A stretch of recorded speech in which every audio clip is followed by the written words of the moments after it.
Welcome back to espresso. अब बात करते हैं अब तक के या आज के सबसे अहम मौजू की। और हम जब भी सियासत पे बहुत ज़्यादा बात कर रहे होते हैं, मुझे हमेशा ये ख्याल होता है कि इस मौजू पे सबसे ज़्यादा बात होनी चाहिए जिस पे हम शायद इतनी बात नहीं करते हैं। साल 2023-24 का बजट कैसा होगा हर कोई मुंतज़िर है, मगर एक्सप्रेस न्यूज़ के जो सीनियर साफ़ी और माहिर मईशत हैं शहबाज राना साहब, उनको कुछ आम अदाद शुमार मिले। उनके मुताबिक आइंदा जो माली साल है इसके बजट का जो हजम है वो तकरीबन 14,600 अरब, जबकि बजट खसारा 7,800 अरब रुपए हो सकता है। जबकि जो वफाकी खजारा है रवा माली साल का, इसके मुतय्यना खसारे की हदफ से तकरीबन 3/4 ज़्यादा होगा, जो कि बड़ा ही अलार्मिंग है। अगले माली साल के लिए जो बजट है वफाकी बजट 2023-24, इसका बजट खजारा अखराजात और आमदनी के दरमियान जो फ़र्क है मजमूई मुल्की पैदावार की तकरीबन 7.4% इसको एस्टिमेट किया जा रहा है। और दूसरी जानिब जो वफाकी बजट है वो 64% अखराजात उसके दिफा और सूद की मद में खर्च होंगे।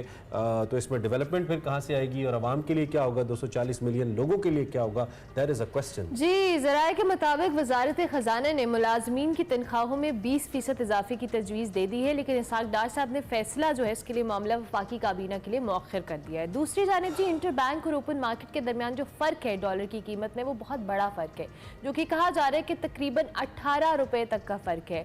इंटर बैंक में डॉलर जो है 287 रुपीज़ का है, जबकि ओपन मार्केट में 307 रुपीज़ तक फरोख्त हो रहा है, जिसे हुकूमत अभी तक रोक नहीं पा रही।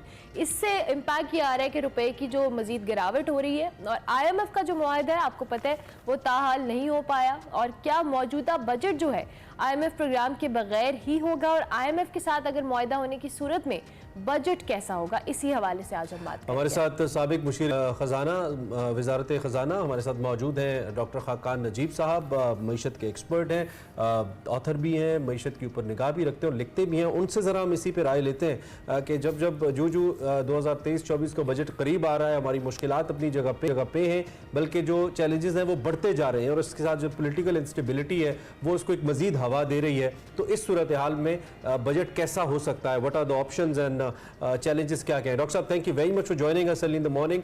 सुबह खैर, आपको बहुत शुक्रिया, आप हमारे साथ मौजूद हैं।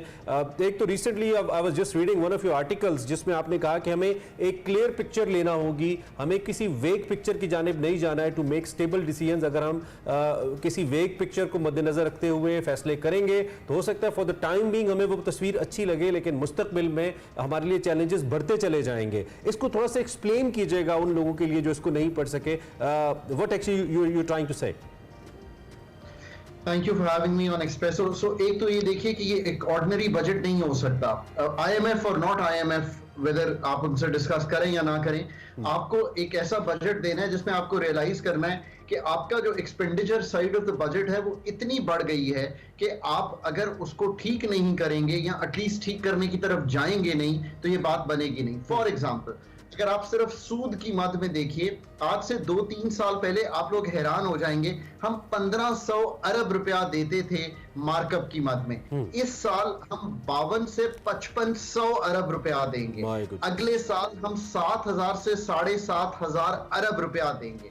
अब आप मुझे बताइए, 1500 से लेके 7000 अरब अगर हमने इसमें दे देना है तो how do we move forward? तो आपको अपनी कोई डेट रीप्रोफाइलिंग या आपको अपनी, जिस तरह मैंने लिखा है कि आपको ट्रेजरी सिंगल अकाउंट, ताकि आप पब्लिक फाइनेंसेस को बेहतर कर सके, अगर आप ये सारा काम नहीं करेंगे और 7-7,500 सूद में दे देंगे, क्योंकि इंटरेस्ट रेट भी कम होने की उम्मीद नहीं है, तो बाकी खर्चे कैसे चलेंगे?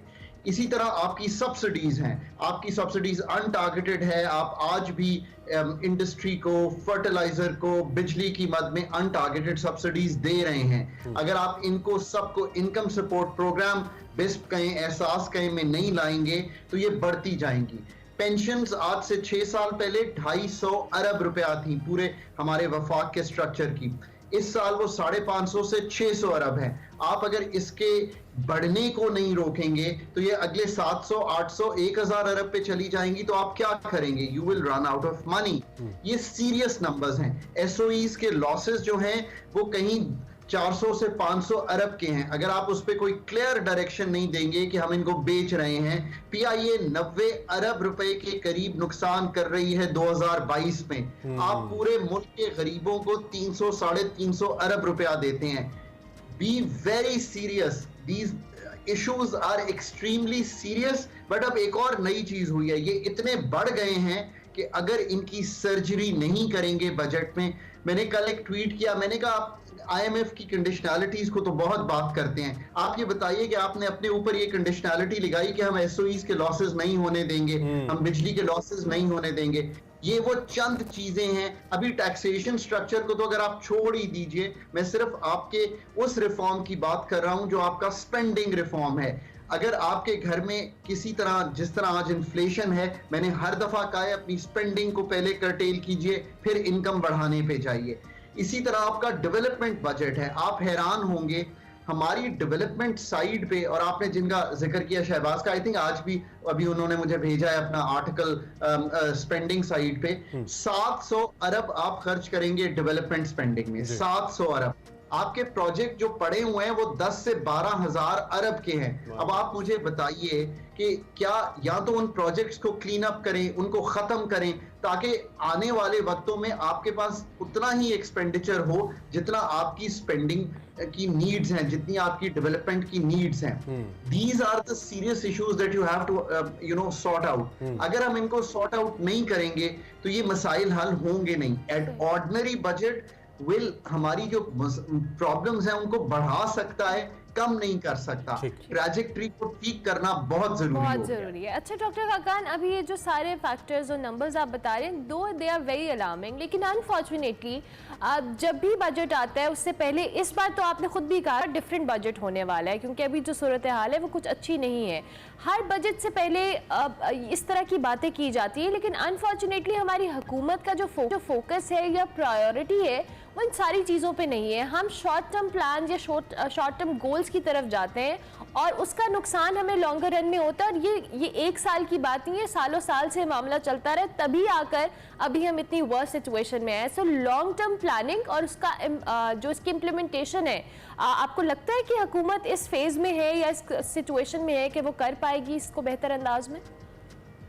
और मेरा ये आप सही कह रही हैं, हम अपना ज्यादा से ज्यादा वक्त जो है वो फायर फाइटिंग में गुजार देते हैं। इससे मतलब है कि आज किसी को पैसे देने हैं, आज किसी को सप्लीमेंट्री ग्रांट करनी है, आज PSO को किसी तरह बेल आउट करना है। We are unable to think कि आज से 2 या 5 साल बाद ये जो चीज आज खराब हुई है, इसकी रिपेयर का आज क्या एक्शन लेना है।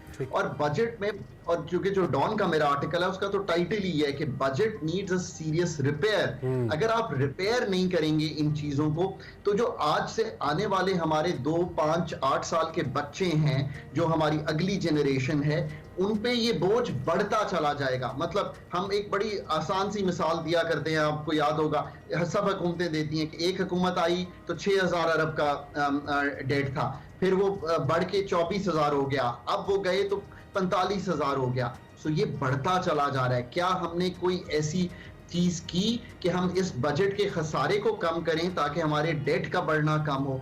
अब जो इलेक्टोरल साइकिल है अर्मिला, अनफॉर्चुनेटली हमें इस वक्त मौका ही नहीं दे रहा कि हम मीडियम टर्म अपने इन मसाइल को फंडामेंटली हल करें। अभी तो यह है कि 3 महीने की रिलीफ क्या हो कि लोगों को महसूस हो कि इलेक्टोरल साइकिल में जाते हुए करंट गवर्नमेंट जो है उसने कुछ काम उनके लिए किया। And I can understand that psyche, you know, I mean you and I, if we are going into election in October और सम टाइम, लेट्स से मैं सिर्फ कॉन्स्टिट्यूशन की हद तक रह के ये गुफ्तगू कर रहा हूं, तो आई वुड आल्सो से कि मेरा बजट जो है वो इमीडिएटली क्या 10-15% तनख्वाह बढ़ा सकता है, क्या वेज इंक्रीज कर सकता है, क्या कोई इलेक्ट्रिसिटी की मद को बढ़ने से रोक सकता है। You know, you think about the immediate things, but ये पाकिस्तान के मसाइल का हल है नहीं है।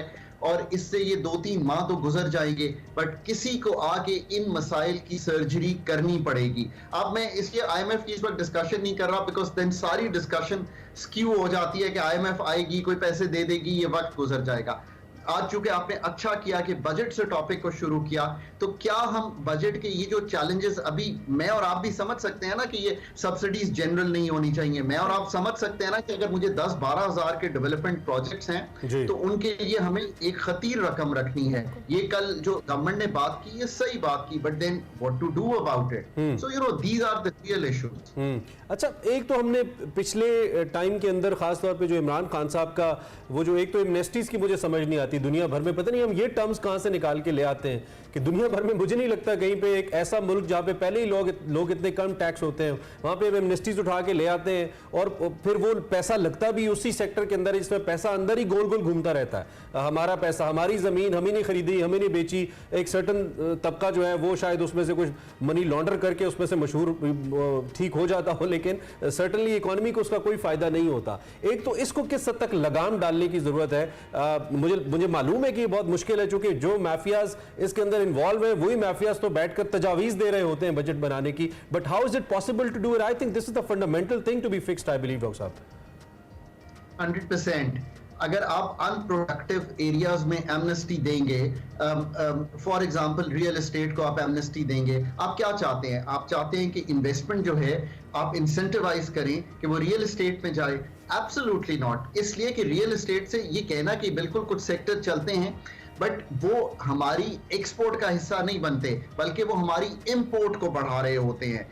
और दूसरी बात यह है कि आपने सबसे आसान रखा कि आप एमनेस्टी या इवन नो योर कस्टमर किए बगैर, ये मैं मिसाल देता हूं कि अगर मेरे वालिद साहब को मैं इस वक्त, वो he is a known cardiologist, is a doctor, अगर मैं उनका बैंक अकाउंट खोलने जाऊं तो वो एक 25,000 चीजें मांग लेंगे उनसे और वो भी थक के मुझे कहेंगे कि यार I mean these are too many things, मैं ये कहां से लाऊं। या वो अगर स्टॉक मार्केट का अकाउंट खोलने जाएं, बट लेट्स से कि मैं उनको कहूं कि वो किसी हाउसिंग स्कीम में जाके 2 करोड़ रुपए का या 5 करोड़ का प्लॉट खरीदें, it will be so much easier. So बिल्कुल सही बात है, इंसेंटिव स्ट्रक्चर तब्दील करना है from unproductive investments like real estate to productive investments like manufacturing, like retail, like trade, like wholesale work, like agriculture. ये आपकी बात, इससे ज्यादा कोई करेक्ट इंसेंटिवाइजेशन नहीं हो सकती।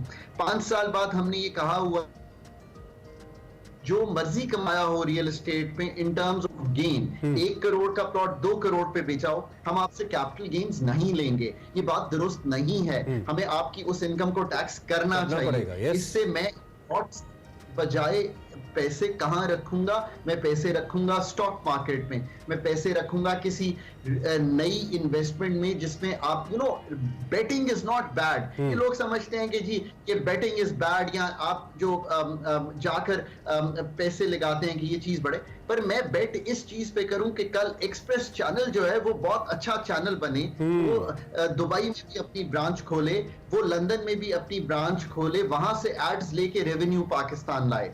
This will be my right bet. But betting के एक प्लॉट में खरीदूं और वो 1 से 2 करोड़ का हो जाए, क्योंकि उसके और वो उल्टा बहुत सारे ऐसे टैलेंटेड लोग जो कि शायद हम अगर सर्विसेज इंडस्ट्री से निकल के इनोवेशन की जानिब जाने वाले हों, जो जाने वाले थे समहाउ, लेकिन फिर हमारी सारी तवज्जो अर्ली मुशर्रफ टाइम्स के अंदर प्रॉपर्टीज की जानिब चली गई और फिर शायद उन लोगों के बेचारों के भी जो इंटरेस्ट थे वो उधर डाइवर्ट हो गए और फिर हमारे लोग इनोवेशन की जानिब जा ही नहीं पाए। अब कोई इनोवेटिव होता भी है तो उसको लगता है कि उसे इंग्लैंड जाना चाहिए, दुबई जाना चाहिए। अच्छा, आगे बढ़ते हुए आपने बड़ा इंपॉर्टेंट नुकता उठाया कि ये जो हमारे व्हाइट एलिफेंट्स हैं जो हमारे इतने पैसे खा रहे हैं, वो पैसे अगर हमारे अवाम पे लगे तो उससे शायद बड़ी डेवलपमेंट हो सकती है। हुकूमतें चाह के भी नहीं कर पाती। मैं बार बार मिसाल इसलिए देता हूं कि जब निजकारी के वजीर जुबैर उमर साहब थे उस वक्त he was trying his best और हुकूमत ने काफ़ी हद तक जो वैल्यूएशन है और ये सारे प्रोसीजर्स कर लिए थे कि अब हम कुछ इदारों को हम बेच देंगे आगे या उनके कुछ हिस्से बेच देंगे। लेकिन अब तो हुकूमत की अपनी हालत इतनी पतली है, इस सर्टेन टाइम पीरियड के ऊपर अगर हुकूमत इसके लिए जाती है, डोंट यू थिंक कि बहुत ज़्यादा नुकसान हो जाएगा?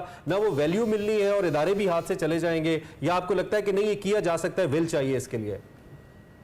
So, आपने सही बात की। जब जुबैर साहब का आपने जिक्र किया तो जब I was at the finance ministry और मैं बड़ा क्लोज काम उनके साथ करता था to support the privatisation process. हुआ ये है कि हम प्राइवेटाइजेशन प्रोसेस का एक तो ये कि हमें कंसेंसस बनाना चाहिए इस चीज पे। ये 212 अदारे हैं। आप यकीन करें कि ये सरकार अगर चला सकती तो आज एविएशन में पीआईए, चाहे वो एनर्जी कंपनीज हो, चाहे वो रेलवे हो, वो खसारे ना कर रही होती। इसको एक तो कंसेंसस बिल्ड करें और इस पे तो मैं समझता हूं कि बारहा सेमिनार्स करके लोगों को बताना चाहिए कि आपको सर्विस इसलिए नहीं अच्छी मिलती बिकॉज हम इसको सरकार में रखे हुए हैं। आपको सर्विस महंगी इसलिए मिलती है कि हम सरकार में रखे हुए हैं। आप इसको जाकर कनेक्शन लेने में इसलिए आपको रिश्वत देनी पड़ती है बिकॉज हम सरकार में रखे हुए हैं और कंपटीशन नहीं है। जब मेरा कंपटीशन नहीं होगा तो आपसे मैं या रिश्वत लूंगा या आपसे मिन्नतें कराऊंगा। This is the psyche that has to change. Telecom में चेंज हो गई है। अब इसको करने के लिए कंसेंसस बिल्ड करें। नंबर 2, एक नेशनल नैरेटिव बिल्ड करें इस चीज का। और नंबर 3, प्राइवेटाइजेशन कमीशन जो है उसको रीवैम्प करें। आपने बिलियंस ऑफ डॉलर्स की ये काम करने हैं, आप उसको एक वीक प्राइवेटाइजेशन कमीशन से नहीं कर सकते। और नंबर 4, बहुत ही एहतराम के साथ लोग मेरे जैसे, और मैं ये कहता हूं, घबराएंगे जाके प्राइवेटाइजेशन के प्रोसेस को आगे बढ़ाने से, इसलिए कि जितने भी प्राइवेटाइजेशन के प्रोसेसेस हुए हैं वो उसके बाद उसकी इतनी इन्वेस्टिगेशन हुई है कि people who are talent and who know how to do this, and many of them are sitting abroad like us, will find it challenging to leave those kinds of things, even public service करने के लिए। So ये सारे process को rethink करें। इसका बहुत नुकसान लॉसेस में, इनएफिशिएंसी में और आपको सर्विस डिलीवरी में हो रहा है, जिसके लिए आप सिर्फ इसको पैसों के नुकसान में ना नापिए, आप इस चीज में नापिए कि लोगों तक वो सर्विस टेलीकॉम की कितनी बेहतर है और कितनी वीक है। That is a prime example. और चाहते तो आप इन द एंड यही है ना कि सर्विस डिलीवरी लोगों को बेहतर हो। अगर आप इस तरह नापेंगे चीजों को तो आप कन्विंस होंगे कि ये काम करना चाहिए। अच्छा डॉक्टर खाकान, बहुत बेहतरीन अंदाज में आप जिस तरह से बता रहे हैं, लेकिन दूसरी जानिब हम डॉलर के हवाले से भी ज़रूर बात करेंगे और रुपए की जो गिरावट है इसको भी डिस्कस करेंगे। जो इंटर बैंक है और ओपन मार्केट है, इसमें जो डॉलर की कीमत में फ़र्क है, हम 18 रुपीज़ के करीब बता रहे हैं। सो हाउ डू यू सी, हुकूमत को इस पर कितना ज़्यादा फोकस करने की ज़रूरत है और इसको कंट्रोल करना कितना इंपॉर्टेंट है, क्योंकि जैसे जैसे रुपये गिरावट का शिकार हो रहा है हमारी ओवरऑल उसका इम्पैक्ट भी आ रहा है। So how do you see that?